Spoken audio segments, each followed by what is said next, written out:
नमस्कार मित्रांनो. आपण पहिल्या घरात पाहिलं की मी कोण आहे आणि दुसऱ्या घरात पाहिलं की माझ्याकडे काय आहे.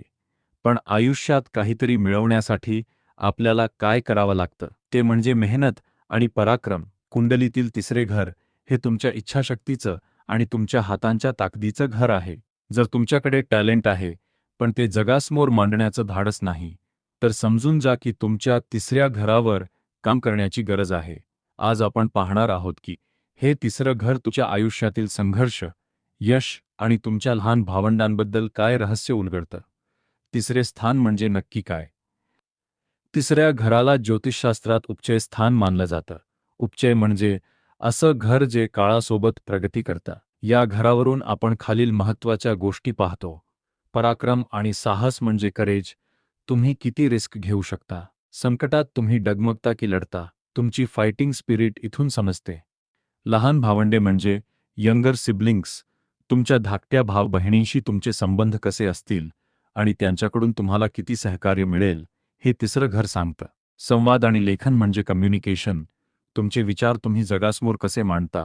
पत्रकारिता, सोशल मीडिया, मार्केटिंग आणि लेखनामध्ये यश मिळवण्यासाठी हे घर बलवान असावं लागतं. लहान प्रवास म्हणजे शॉर्ट ट्रॅव्हल्स. कामानिमित्त होणारे छोटे प्रवास किंवा सहली या घरावरून पाहिल्या जातात. तिसऱ्या घराचे सर्वात मोठे वैशिष्ट्य म्हणजे हे घर नशिबावर अवलंबून नसतं. हे घर तुमच्या स्वतःच्या कष्टावर म्हणजे सेल्फ एफर्ट्सवर चालतं. ज्या व्यक्तीच्या कुंडलीत तिसरे घर प्रबळ असते, ती व्यक्ती माझं नशीब खराब आहे असं म्हणत बसत नाही, तर ती स्वतःच नशीब स्वतःच्या हाताने लिहिते. हे घर तुमच्या छंदांचे देखील आहे. तुम्हाला संगीत, खेळ किंवा कलेची आवड असेल, तर त्याचं बीज तिसऱ्या घरात असतं. तिसरे घर आपल्या शरीराच्या वरच्या भागाचे प्रतिनिधित्व करते.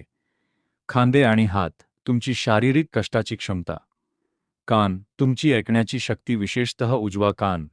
फुफ्फुसे, तुमच्या श्वासोच्छवासाची क्षमता. आधुनिक काळातील महत्त्व म्हणजे सिग्निफिकन्स इन डिजिटल एज.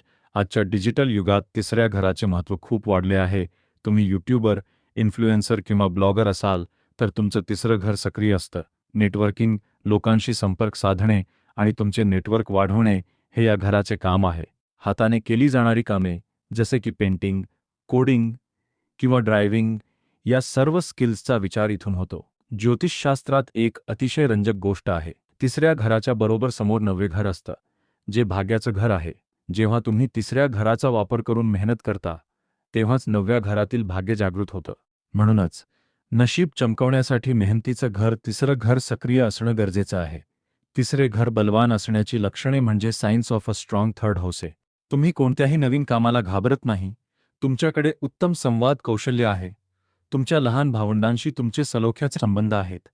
तुम्ही सतत काहीतरी नवीन शिकण्याचा प्रयत्न करता. तर मित्रांनो, तिसरं घर हे तुमच्या आयुष्यातील विजयाचा मार्ग आहे.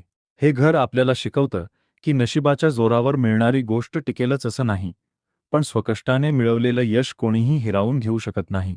तुमच्यासाठी प्रश्न: तुम्हाला लिहायला किंवा बोलायला आवडतं का? किंवा तुमचं तुमच्या लहान भावंडांशी कसं पटतं? कमेंट्समध्ये नक्की सांगा. पुढच्या व्हिडिओमध्ये आपण पाहणार आहोत चौथे घर म्हणजे सुखस्थान, जे तुमच्या आईबद्दल, घराबद्दल आणि मनाच्या शांतीबद्दल सांगते. तो व्हिडिओ मिस करू नका. चॅनलला सबस्क्राईब करा. धन्यवाद.